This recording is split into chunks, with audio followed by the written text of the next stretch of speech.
You're listening to the Youth4Life Podcast with Michelle Baum, Director of Y4Life at Lutherans for Life, where we prepare youth to be gospel-motivated voices for life.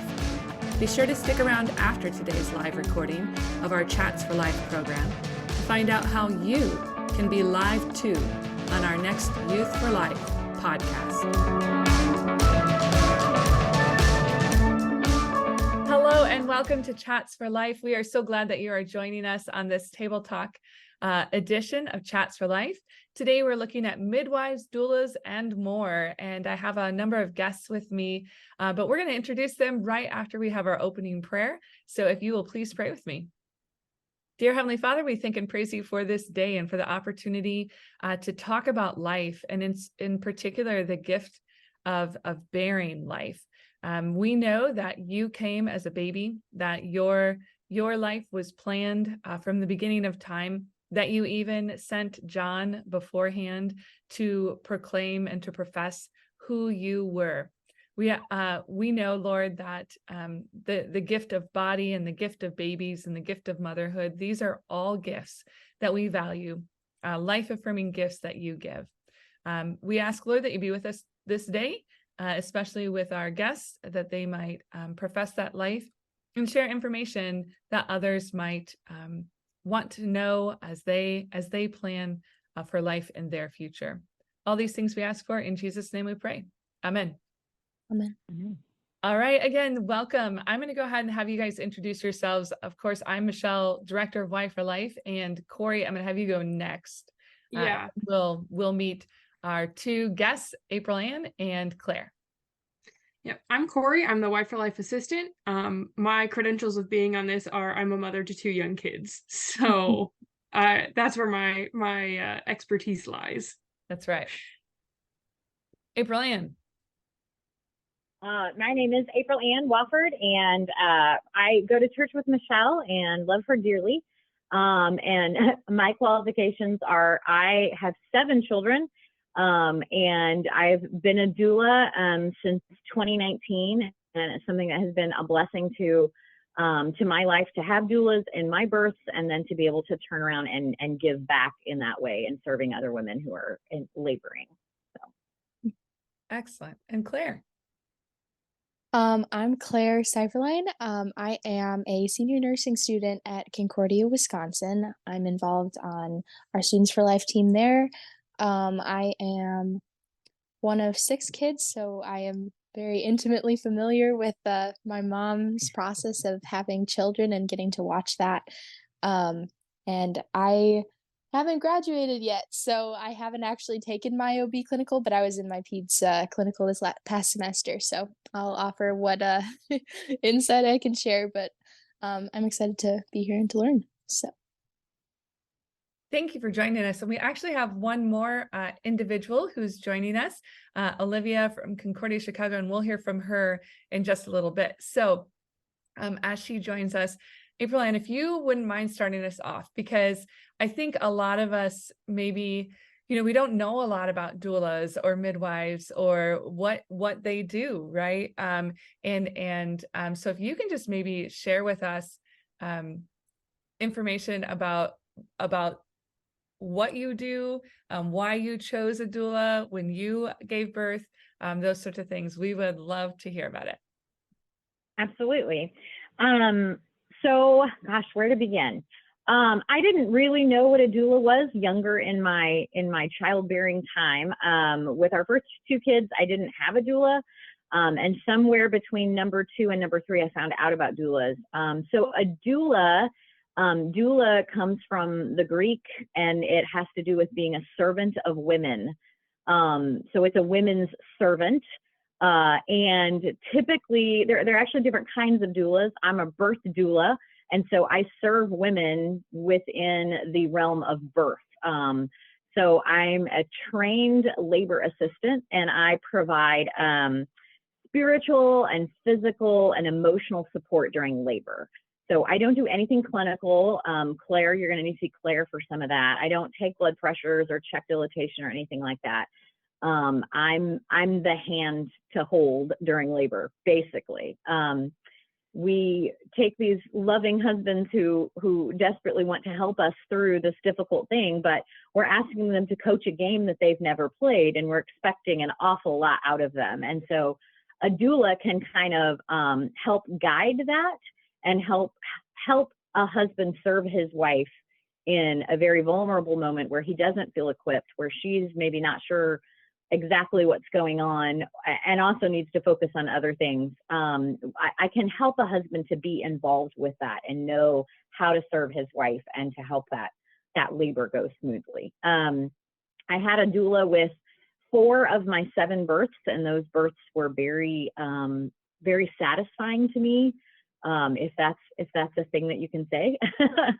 And after I had my first birth with a doula, I looked at my husband and I said, hey, in a different season of life, I want to do this. And finally, in 2019, I was sort of in a different season of life. I had our last baby in February of 2019, and I was able to train as a doula in August of 2019, and then actually served at my first birth in September of 2019.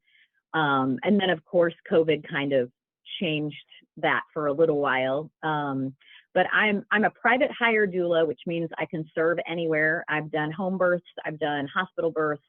I haven't had any car births. Not that those are ever intentional, but I've done home births, hospital births, and birth center births. I've done about 20 births, which is plenty for me. Because I still do have lots of kids at home that I'm still nurturing and loving, and lots of vocations that the Lord has given me. So I do about 4 to 5 births a year. So what does that training look like? You said you went through training in August. What sort of things do you have to do? So it kind of depends on which doula certifying agency you go through.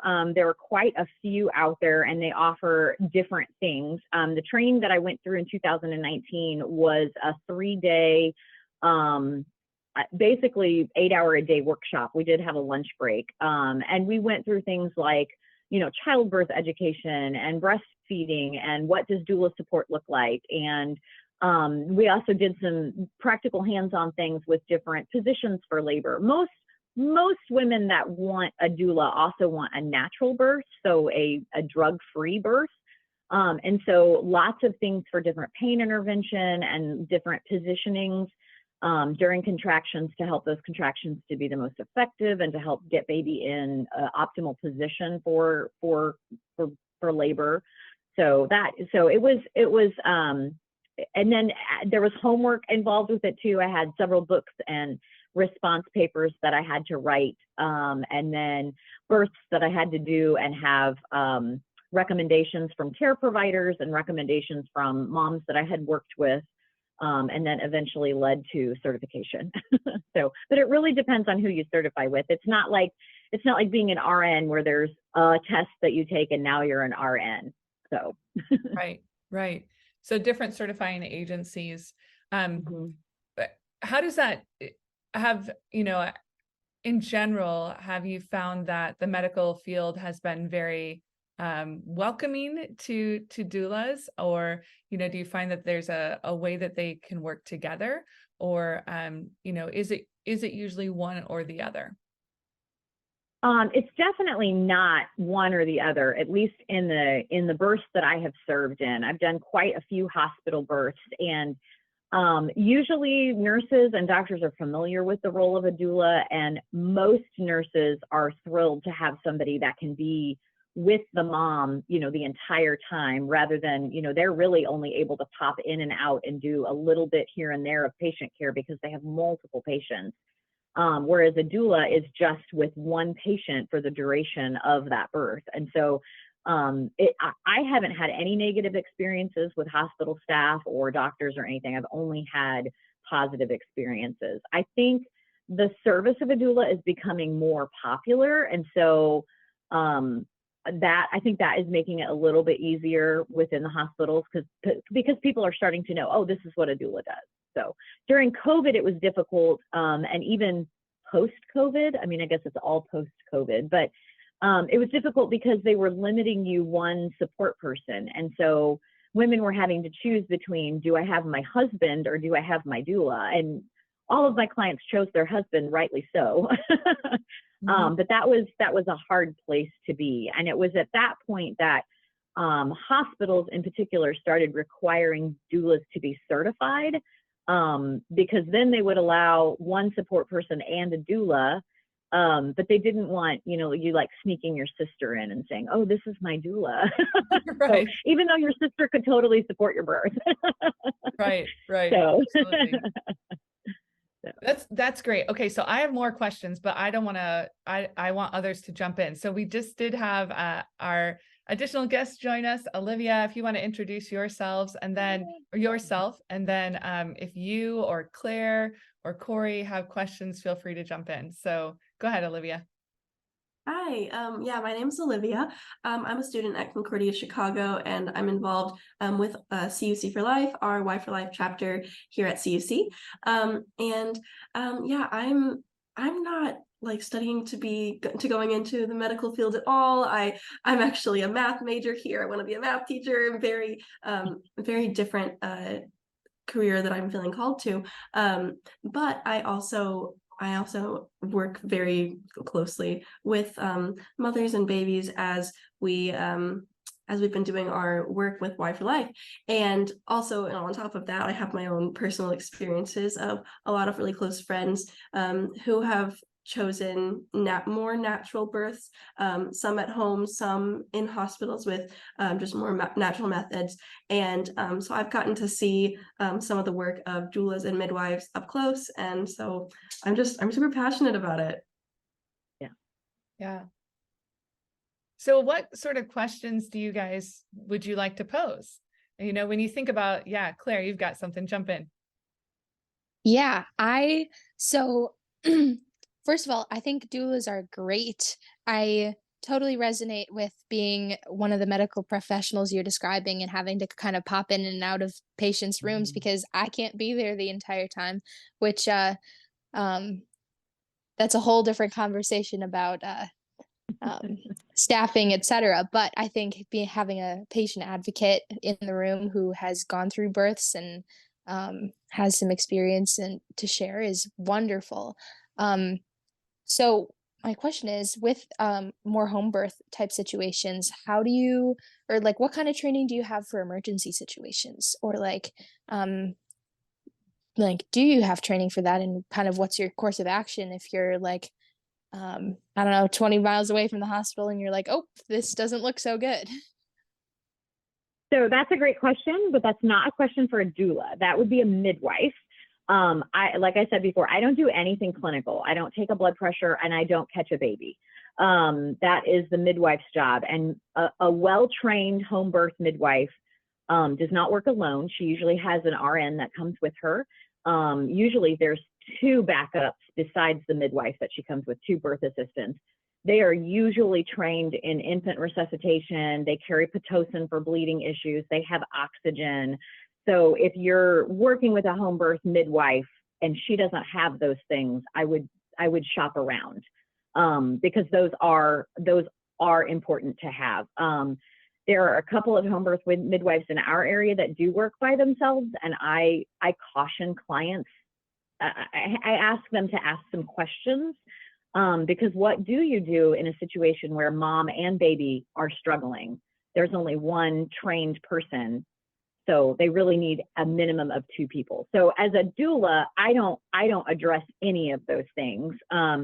Now, if a home birth were to transfer to the hospital for an emergency situation or something, as a doula, I can go with my client. I can go to the hospital with my client. That midwife cannot, because she doesn't have the credentials needed to serve in the hospital. But as a private hired doula, I can still go with my client. Thank God I have never had that happen. I've never had any of my home birth clients need to transfer. So that is huge. 90% of women are 90% of pregnancies are low risk pregnancies and are candidates for home births. But a good home birth midwife is watching for things that are red flags and will transfer care to an OB or a family practice doctor that delivers if they see things that go, nope, that's a risk and that's not one I'm willing to take. So. That's okay. So we really haven't talked about midwives. So, what are the key differences between a doula and a midwife? So a midwife, there's two different kinds of midwives. There's a lay entry midwife who has learned all of her skills in more of an internship type situation. And then there's the certified nurse midwife, who's an advanced practice nurse who has gone to midwifery school. Both are highly trained. Both of them will do lots of continuing education and keep up with skills. It varies by state on the legality of a lay entry midwife, on whether that state allows those for home birth or not. So that's, it really just depends on your state. Indiana allows for, really in the past 10 years has allowed for lay entry midwives. But they do have, like, there's certain qualifications that they have to keep up with, and they have infant resuscitation skills that have to be current and things like that. So there's not really a licensing for them within the state of Indiana, but there are requirements for them to be able to practice legally. Okay. So, but they're different. The midwife is going to do clinical things. She's going to check your blood pressure. She's going to check your urine at every prenatal visit. She's going to, she's going to have you screen for gestational diabetes. She's going to offer you an ultrasound if that is something that you want. If anything pops up, most midwives will require you to have continuity of care with a doctor. A lot of them have a doctor that they kind of partner with, and that they have a good relationship with, where it's an OB or a family practice doctor that believes in home birth as a good option, but recognizes that sometimes that's not the best course. And so we'll have a good relationship with that midwife so that a midwife can transfer a client to their care should they need that higher level of care. So, but a midwife is the one that's catching the baby. I'm not catching the baby. I will in an emergency if she didn't get there in time, but that's just not my role. So Right. I hope that clarifies. Yeah, that's excellent. I appreciate that clarification. Go ahead, Olivia. Hi, I had a question.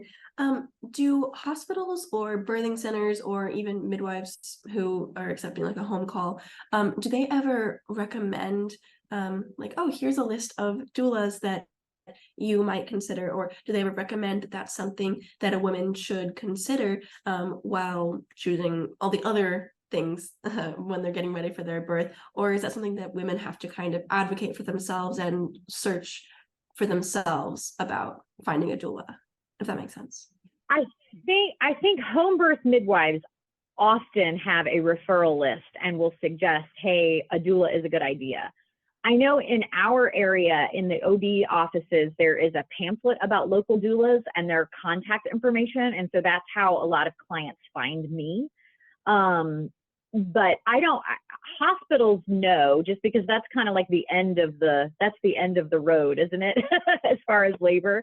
There are a couple hospitals, not in Columbus where we're at, but north in Indianapolis, that actually have in-house doulas.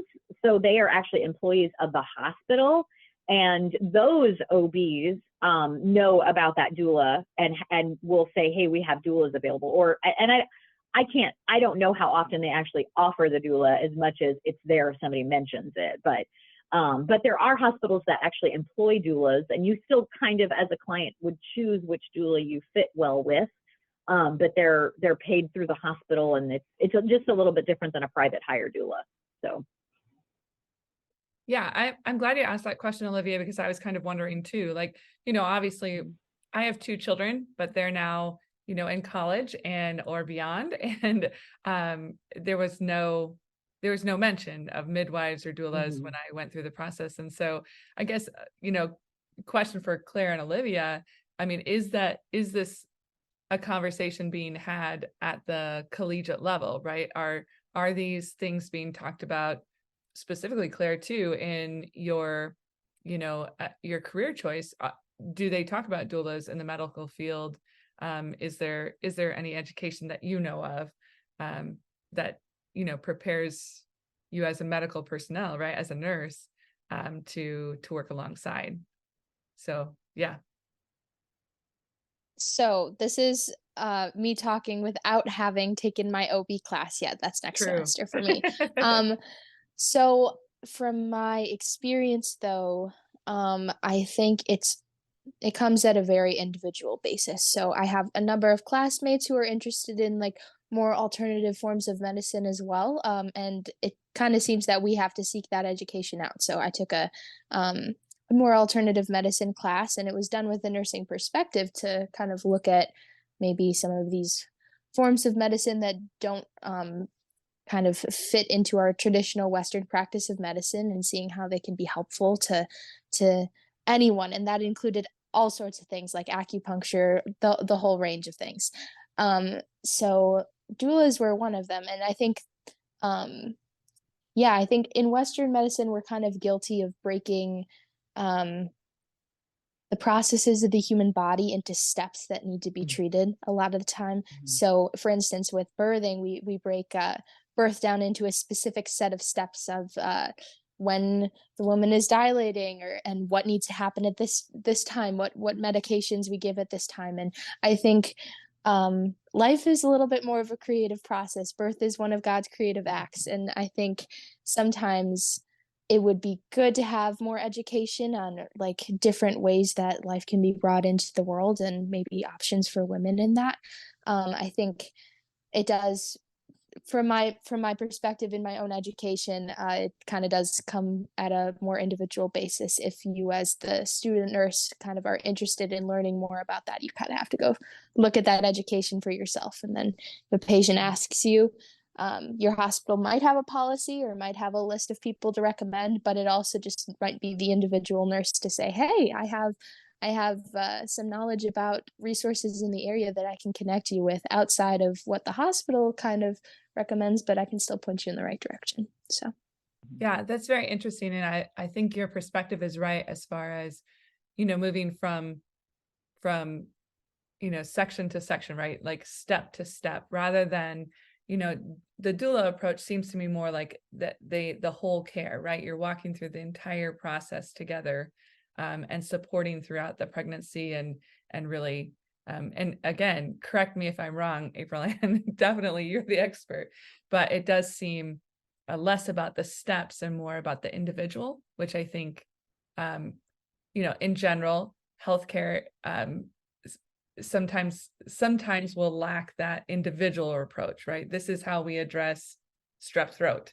This is how we address, whatever the ailment might be, rather than the individual approach. So, yeah. In a less clinical situation, where like at my school, where I'm not involved with anything medical, and I don't really have friends that are involved in anything medical here, and so those conversations are a lot more freelance, kind of like Claire was saying. It's a lot more based on the individual and who's interested in learning about it in their free time. And so I kind of have a very unique experience, I think, to the common like college student of our age. Like I have a lot of friends who got married very young, and so are my age, and are having their first or second child. And so I've gotten to have that conversation with a lot of my close friends. And I even got the opportunity to attend one of the births of one of my dear friends. And so I got to be there while she delivered in a birthing tub with a midwife. And so it was a very unique situation. And so I got to learn all about that. That day I got to chat it up with the midwife. And so, and so for me, I tend to talk about, midwives and doulas as really great options and alternatives all the time, but I don't think that's necessarily common for the college student. Well, and I do think there is a trend, with your generation to seek out those options. I don't know, April, and in general, when the people that you are serving, are they on the younger side or the older side? And obviously we only have certain span from which we can give birth, right? So there is a ultimate cutoff, but are you seeing a change generationally in the concept of doulas? I think I think it really just has to do with familiarity. A lot of younger women are learning about doulas, and like the idea of the individual attendant to help with their birth, somebody who has been there and has done that and can kind of walk them through those things, even if they've had multiple babies. There's still something comforting and relaxing about knowing that you have a woman with you that is there to watch your facial expressions and know, oh, I can tell she needs a drink of water, or, hey, do you want a cool washcloth for your head? Or, hey, I think she's going to vomit. Just knowing that someone is there that is not as emotionally invested as a husband or a mom or a sister or even sometimes a friend, but that can look at that woman objectively and kind of go, oh, I can see this thing that's happening. And also somebody that's just really, that really understands the birth process. So for instance, in transition, which is the point at which you're dilating from 8 to 10 centimeters, that's that very last step of dilatation. It's the worst. It's super intense. It's usually the shortest part of labor, lasting between 15 minutes to an hour.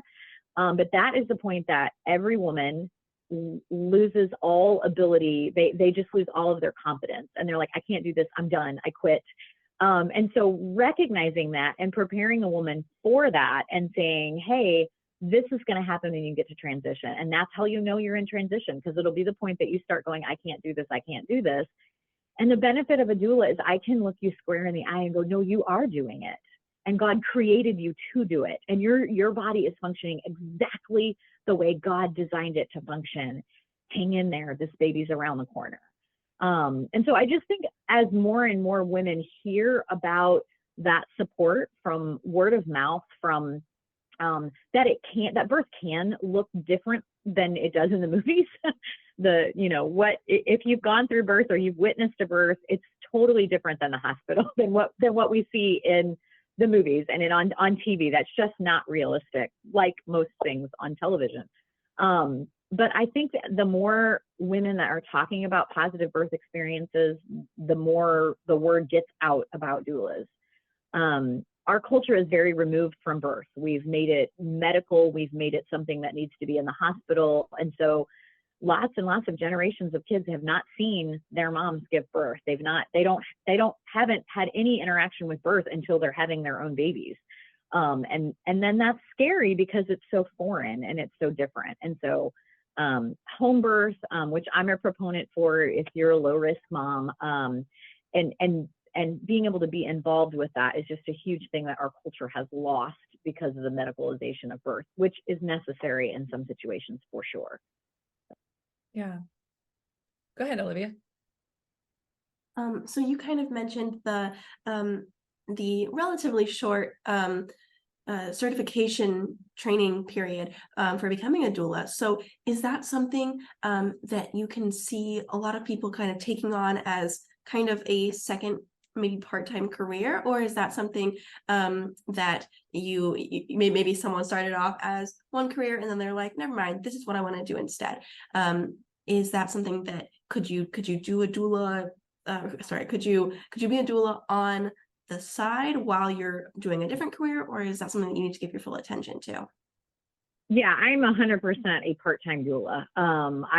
You missed the introductions. We have 7 children. One of them has graduated from high school and we homeschool. So I have a gigantic part-time job of their education. And so I'm a doula, but I only doula between 4 and 5 births a month. I mean, not a month, I'm sorry, a year, a year. And the reason for that is because with each birth, I'm on call for a whole month. I go on call 2 weeks before your due date, and I'm on call up to 2 weeks after your due date. And I don't ever want any of my clients to overlap. But that also limits me. I have to be, I can't get outside of an hour radius of their birthplace, and I have to have my phone on me and ready and charged 24 hours a day, 7 days a week. And so I limit that. But I do know career doulas that work within, usually a group of doulas has started kind of a doula care agency. And they do work as doulas full time. I would say the majority of doulas I know are part-time doulas, whether they have another job or not. Most of the ones I know are part-time, but there are absolutely full-time doulas.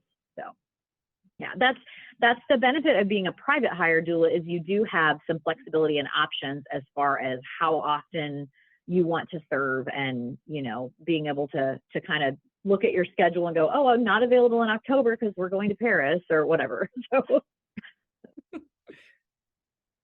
I'm not going to Paris. Other questions you guys have?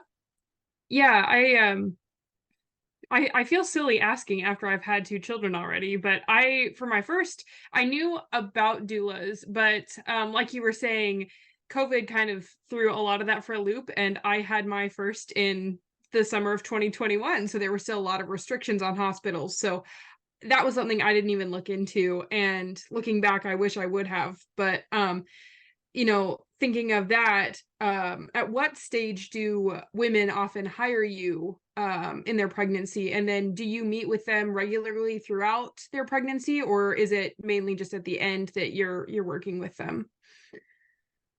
It really, I've had women hire me like 6 weeks into their pregnancy, especially like repeat clients. Like I've already served them once and they're like, oh, I know we want you again, so let's just hire you now. But I would say most women are around 20 weeks when they find me, if you will. I don't do any advertising. It's all other than the little thing that's in the OB's office. That's the only, I don't even have business cards. It's all just word of mouth. And I typically do 2 to 3 prenatal visits with my clients. There's a lot of getting to know you and relationship building that happens. If I have a client contact me that I don't know, which happens somewhat regularly, I usually schedule some type of a meeting at like Panera or a local coffee shop and just talk, just to get to know each other. Because it's really important that you feel comfortable with your doula. And I know that I am not the doula for every woman that God has created, right? And so like, if you don't feel comfortable with your doula, then you're not going to relax and let your body do what your body needs to do in order to birth, at least not easily. And so I always try to meet with a potential client and hopefully her husband at the same time, and just make sure that we click, that we mesh well. Because if they're uncomfortable with me, and I understand that personalities don't all fit together, but if they're uncomfortable with me, then they're not going to relax. So once we get through that initial just consultation, if they want to move forward, then I usually will do 2 to 3 prenatal visits after that. And it just depends. It just depends on what they need, whether it's their first baby, whether they're trying to have, you know, a VBAC, vaginal birth after cesarean. I haven't had any multiples, but I'm sure having multiples would change how I doula. Also, their birthplace kind of changes. Like if it's a first-time mom that's going to the hospital, and we're going to talk about hospital protocol and what that's going to look like. We play a couple of card games, and I use the word games loosely here, but we play a couple of card games that kind of give me the opportunity to do some childbirth education along with that preparation. But it's mostly relationship building. We do talk about the postpartum period at that 3rd visit and what they can be doing now to prepare for postpartum. And if they have other children, thinking through who's keeping, you know, the 2-year-old and the 4-year-old when you go to the hospital. Do you have somebody that can come over on a day and hold them while you shower? You know, kind of thinking through those things. So I try to do my prenatal visits are chock full of childbirth and postpartum education, and even some breastfeeding education too. So that especially first-time moms are prepared, or moms that are moving from 1 child to 2, or 2 children to 3, and oh no, now we're outnumbered. What is that going to look like? So, and try to help them think through those transitions. And I do draw a lot on my own experiences as a mom, as far as helping with suggestions for, you know, how do you take care of 2 kids and a baby at the same time, and things like that. So it has always ended up that my doula client relationship has turned into a friendship by the time the baby comes. And I think that's been beautiful. So I've had a couple of clients, I've had a handful of clients that are not Christians. And I did a training in Fort Wayne 2 summers ago with a different doula certifying agency. And this one comes from a truly Christian perspective and talked about birth work as ministry. And one of the things that she pointed out in that training had really never occurred to me. You know, we have three really major life events. We have birth, and we have marriage, and we have death. And just culturally, there's pastoral care at marriage and at death, but there's not culturally pastoral care at birth. And so having a doula who is a Christian, even if your client is not a Christian, that is a life-changing event, just like marriage and just like birth, that we can share the gospel, that we can look for opportunities to share the word and to share truth and to share Christ in those situations. And so I think that has been one of the biggest blessings of being a doula, is seeing and watching God work through serving women and being with them in such a, like I said, a life-changing event that's going on. So. Yeah, I love that idea of, you know, being able to share the message, being able to share the gospel, seeing it as a ministry and opportunity to uphold lives. And you're right, it is life-changing, right? I mean, once you have your first baby, your views of life completely change. I remember waking up after my emergency C-section with my first child, and within, you know, just watching my husband hold our first child. And I remember my world, the only way I can describe it is my world flipping, right? Like it just everything that was important before, like, became second.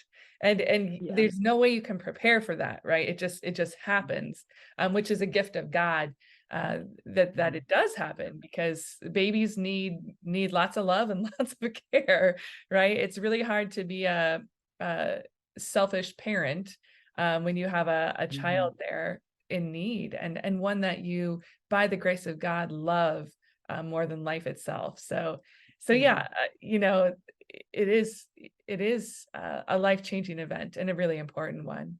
I have one more question. I don't know if anybody else does, but you've mentioned fathers twice, and actually in my opening prayer, I should have included the gift of fatherhood as well. You know, I think so often when we talk about babies, we talk about babies and moms.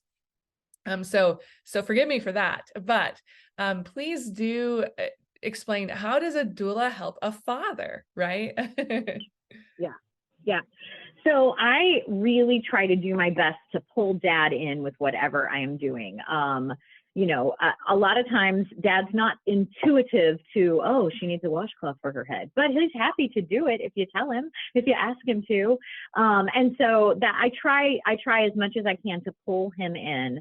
And, you know, hey, you know, Jessica needs a washcloth. Can you go get that washcloth wet? Oh yeah, absolutely. They're usually 100% willing to do anything you ask them to do. They just don't know what to do. Most of the time, not all of the time, but most of the time.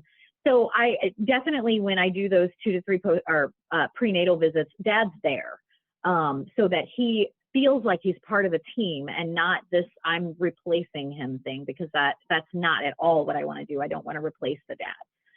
There's different positionings and hip squeezes and, you know, counter pressure on the back that my hands get tired. So I'm absolutely going to pull dad and his strong arms and muscles over and, you know, show him what to do. And, you know, okay, she said lower, go a little lower, or, you know, kind of help guide him on those things. There's something that we call the birth dance, and it's where husband and wife are holding on to each other like this, and she's swaying through contractions. That's much more comfortable to do with him than it is to do with me. So there are just lots and lots of ways that dad can be pulled into that support and feel like a vital part of that birth team. And I just kind of help facilitate that. So one thing I want to add, is that a doula doesn't speak for, I don't speak for my clients. So I help them to advocate for themselves. We, in our prenatal visits, go through different birth preferences, and I help them write their birth plan, and, you know, all the while reminding them that birth is unpredictable and we don't know what this path is going to look like, but we're going to try our best to think through things. But I don't speak for my clients. That is kind of a common misconception of doulas. I don't speak for my clients. I want them to find their voice and be able to speak for themselves. I want them to feel empowered in the choices that they're making, and not like those choices are being made for them.